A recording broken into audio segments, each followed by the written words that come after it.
Good evening, my dear friends, and welcome to dear Sister Miriam and Molly down under in New Zealand. And hello to everybody who's joined us but not logged in. You are welcome. Welcome indeed. This is part 14 of our video series embracing the Christian mystics, but it's part 4 of the series of reflections from the great Dominican Thomas Aquinas. But first, before we begin, let us just quietly bring ourselves into a place of comfort, a place of stillness, a place where there is no mobile device ringing its tune to distract you. So I would guide you to switch off all electrical appliances other than your internet, light a candle, and just invoke, and call upon your God, Goddess, whoever your highest power is, and be still. Be still.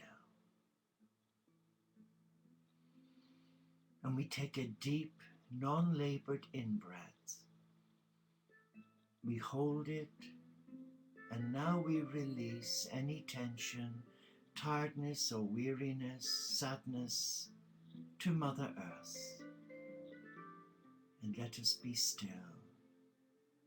And just connect with the rhythm of your breathing. And this evening, as is customary every evening, we say the beautiful prayer of entry. And if you haven't got Entering the Castle book before you, it's on page 276, then you can quietly recite the prayer after me. Excuse me, I've got a frog in my throat tonight. I guess it's been a long day. I cross the bridge into the silent bliss of my castle, my soul. I close the drawbridge and forbid all outside influences from entry into this holy place, a place that is my soul. Here in my castle, I am alone with my God, and under God's light and companionship, I discover the depth and the beauty of my soul. I embrace the power of prayer. I open myself to divine guidance, and I surrender myself to become as a channel for grace, healing, and service as God directs my life. Just allow those words resonate with your heart. Your heart is your teacher. It is the gateway to your soul. It is the gateway to God. And we call on the great Thomas Aquinas to come and speak to our hearts.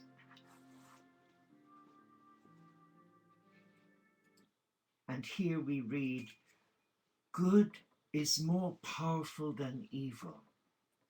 As long as we are living, we can never be so stuck in evil that divine grace cannot get us out. Thomas Aquinas.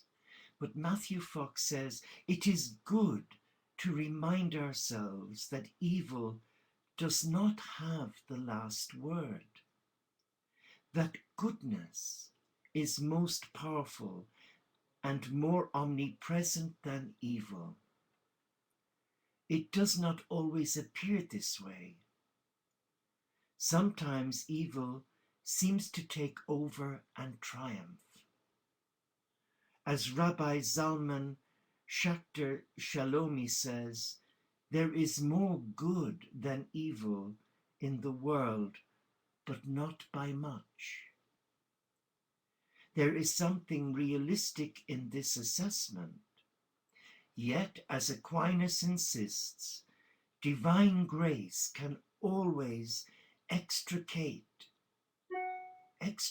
us from evil. Evil does not and must not have the last word. Wise words. And M.D. Chenu says, when Thomas Aquinas defined the transcendence of grace by invoking the Aristotelian idea of nature, he was not merely making a reasoned option in favor of the philosopher. Rather, he was giving supreme expression to that Christianity in which a return to the gospel had secured for the believer a presence in the world, for the theologian a mature awareness of nature, and for the apostle an effective appreciation of man, humanity. History shows that it was the Christian's return to the gospel which guaranteed his presence in the world, and that it was this presence in the world that secured the efficacy of the gospel. But what does Matthew Fox say about that? Chenu, instead of pitting world against church or faith against secular society, instructs us that as in the Great Reformation and Renaissance period of the 12th century, a return to gospel values assures for the believer a secure place as a presence in the world.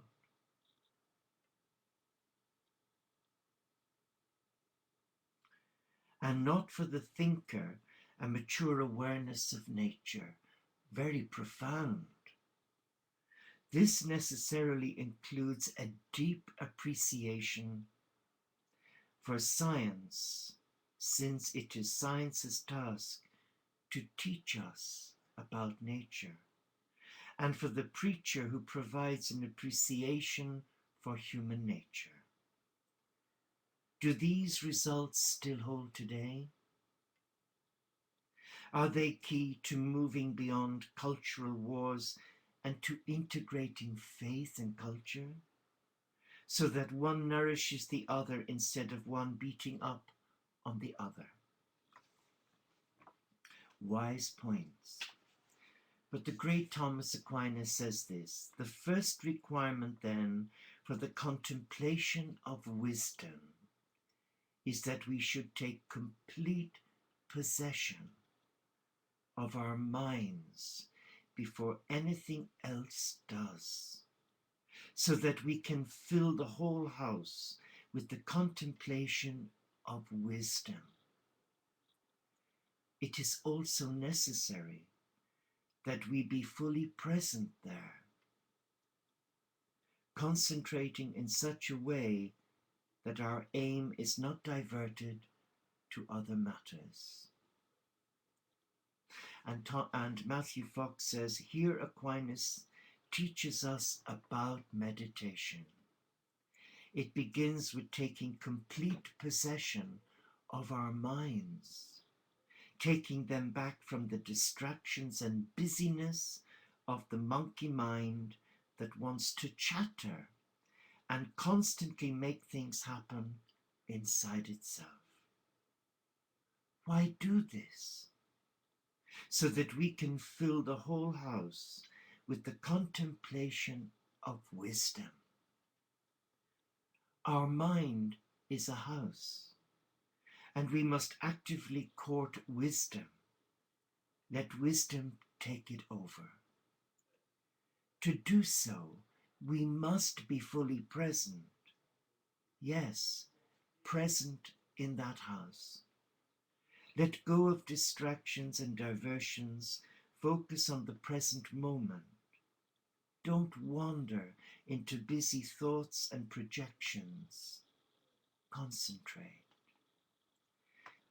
This ancient teaching about meditation is well known in the East, but it is good to see it taught in the Western tradition as well.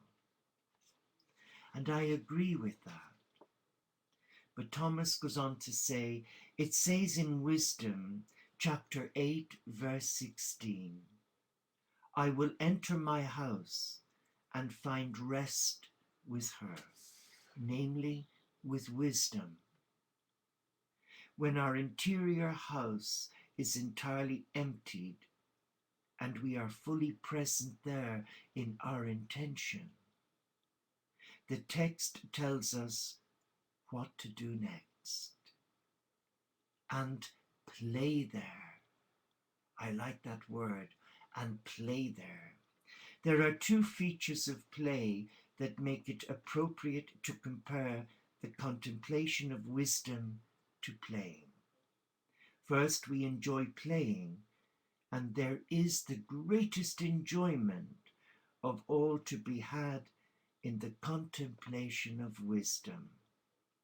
Second, playing has no purpose beyond itself. What we do in play is done for its own sake. And the same applies to the pleasure of wisdom. And Matthew goes on to explain, meditation and contemplation of the divine is often approached solemnly. Yet Aquinas emphasizes the pleasure in wisdom. If through meditation we empty our house, our mind of cluttered thoughts, wisdom always shows up, ready to play. She plays with God before the creation of the world. Proverbs 8 verses 30 to 31. In other words, who comes after the hard work of concentration? Play. Contemplation is a lot like play because it is enjoyable and has no purpose beyond itself. Or as Eckhart taught, without a why. I like that. Do you? Deep prayer is not about getting or acquiring something. It is about doing something without a why, for no purpose at all but the act itself. Therefore, it is about deepening our being. Wow, deepening our being. And Thomas shares this, the effects of love should be displayed as well as felt. Oh, I like that. The effects of love should be displayed as well as felt. What is that saying to you? The effects of love should be displayed as well as felt.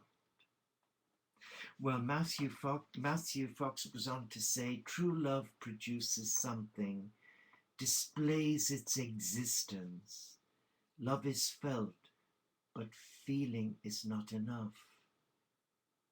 Love is to be put into action.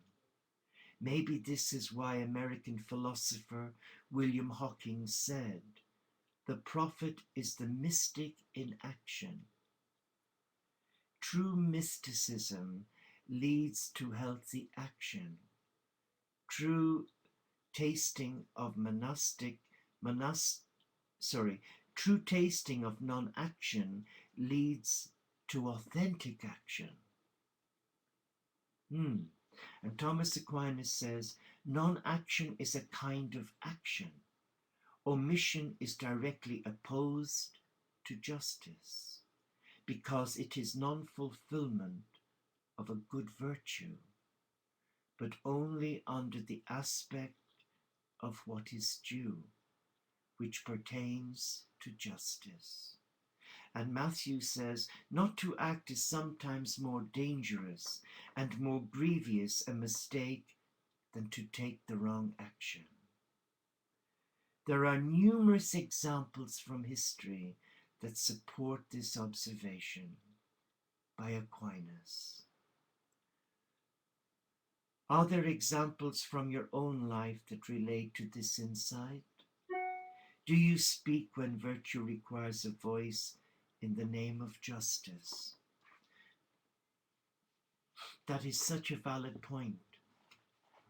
And today, so many know in their heart that God is speaking to them to stand out and speak God's truth in love.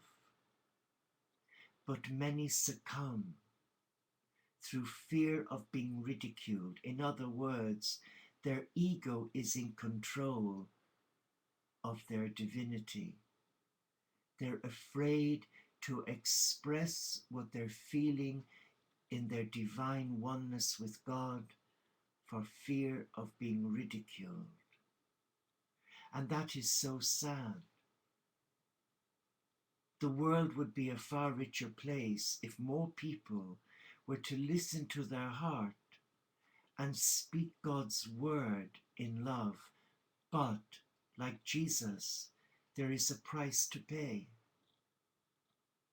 And the price is often ridicule, defamation of character, as I experienced for myself 3 years ago, when in my heart I was guided to speak my truth, God's truth, against a situation that was causing great unrest for most of my family, about cruelty to my own mom by one of my family and in-laws. And in acting in truth out of love, I paid the price, where a member of my family actually put me on the internet and tried to disgrace me as a charlatan and a hypocrite and a devious evil person. I forgive them. I love them. But I don't buy into their ego or their evil deed. So you see, when we're given a thought by God expressed through love, where we have to demonstrate that in action, for example, the injustices of the world, it's all right you and me going away to pray for them. But sometimes if we witness cruelty even to an animal, we don't shut up.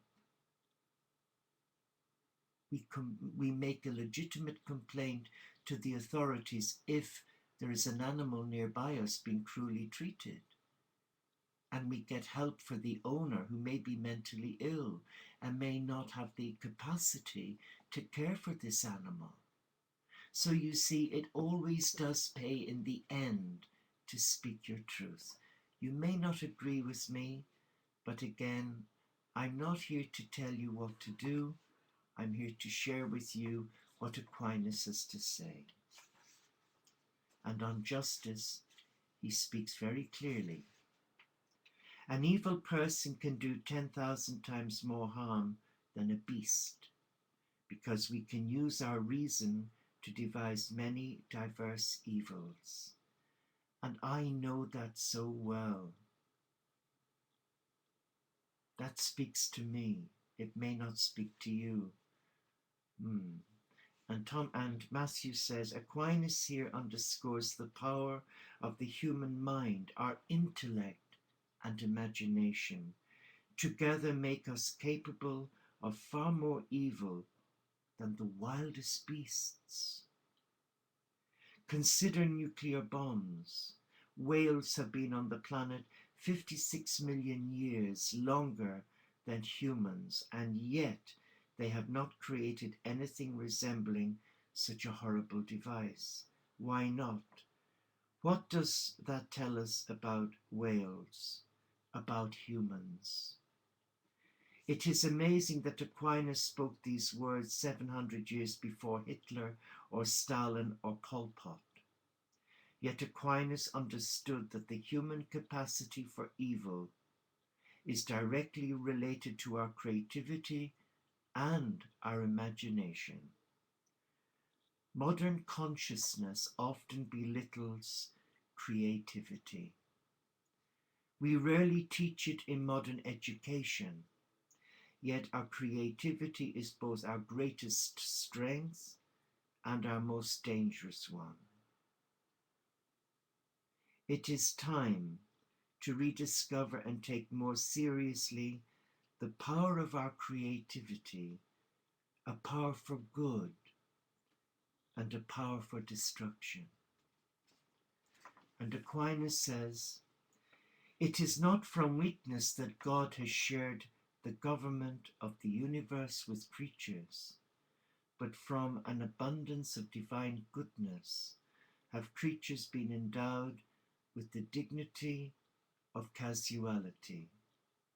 Every creature strives by its inactivity to communicate its own perfect being, in its own fashion to another, and in this it tends toward an imitation of the divine casuality, Thomas Aquinas. But Matthew Fox says the universe itself is governed by all creatures. The habits of evolution are intrinsic to creatures. With the dignity of casuality, think about it. A blade of grass produces another blade of grass. A mountain lion produces another mountain lion. A supernova explodes and gives birth to stars, which give birth to planets. And of course, we humans express the dignity of casuality on many fronts. Where does all this creativity come from? From an abundance of divine goodness. This is blessing, original blessing, and sharing of the dignity of causality, which so many species. Do you agree that every creature is busy striving to communicate its own perfect being with others? In what ways are you part of this striving? In what way are you a part of this striving?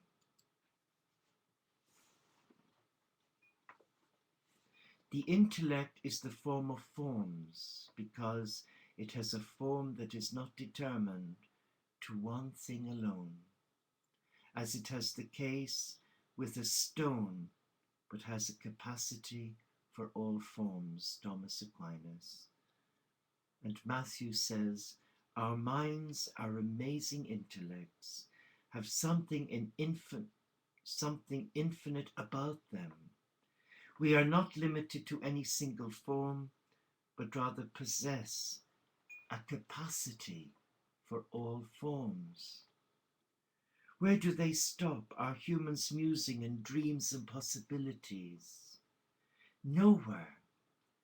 Never. With no form, according to Aquinas, even nothingness is part of our repertoire. Our minds are the form of forms, both formless and beyond form. No wonder we are so dangerous. No wonder life is such an adventure. How often do you tap into these pools of infinity? What takes you there? What transformations happen? Let us leave it there for tonight, and let us just spend a moment or two in reflection. Let us come back to our heart, because some of that sharing was quite heavy going. Be still. Be still in the presence of love. And come with me into the monastery garden and let us sit there. Let us contemplate the divine essence of oneness. Let us sit together on the lawn around the fountain of water cascading gently from the top tier of 3 down, and listen to that gentle flow of water. It represents life. And let us allow the animal kingdom join us, the choristers of God. Let us invite our friends,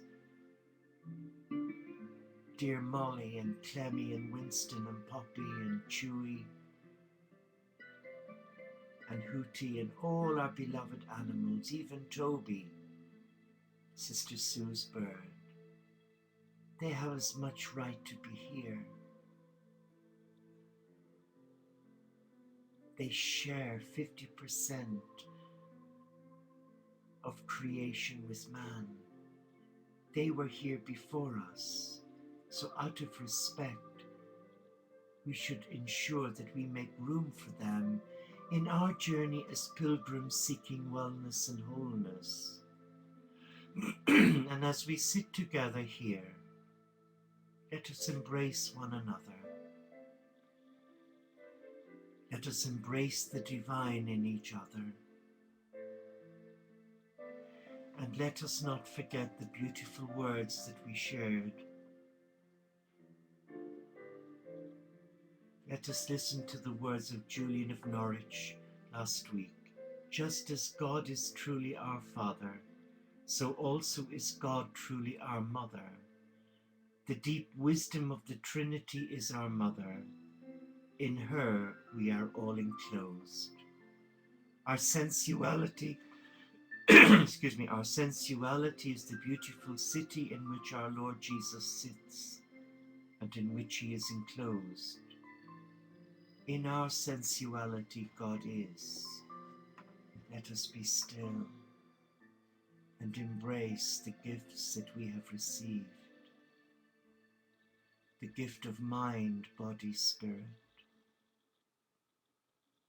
Precious gifts of love. And those gifts come to us from a loving Father, Mother God, who has created you and me on the palm of their hand and breathed through our mind, body, and spirit a rebirthing of love. Let us be still now as we say the beautiful closing prayer as we exit our soul, our castle. I am a channel of grace. As I leave my castle, grace surrounds me and grace protects me. I enter my life under the blessings of God, and I remain open to receive guidance from my soul. I am open to receive guidance from my soul. And as we sit here together in oneness, we welcome the Father, Mother God, in the presence of the Christ, the cosmic Christ, and we allow our hearts to melt in the presence of love.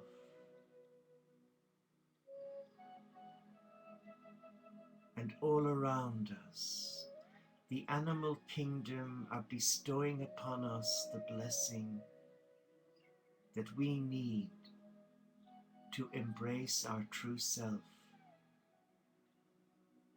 and to have the humility to accept their gift of friendship, their gift of protection, and their gift of love.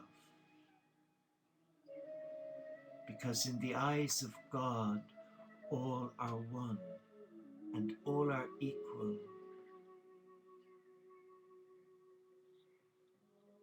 Let us relax now and just be who we are meant to be and not try to emulate another, for that can leave us discontented. It can leave us feeling unfulfilled. Let us look in the mirror of God's eyes and see what God has made. Because if God found that what He has created in you and me to be good, then why should we challenge God and say it is not good? So let us embrace who we are, a child of God. Be still, and thank you for joining me at this time. And I wish you a blessed day wherever you are in the world, or a blessed night's rest for those of us in Europe, because it's our bedtime. And I just say to you, Namaste, Shalom, Inshallah, Paxet Bonum Om Shanti, Solo di Caritas, Salam Alaikum, and may the peace of what is sacred to you reawaken the I Am presence within you.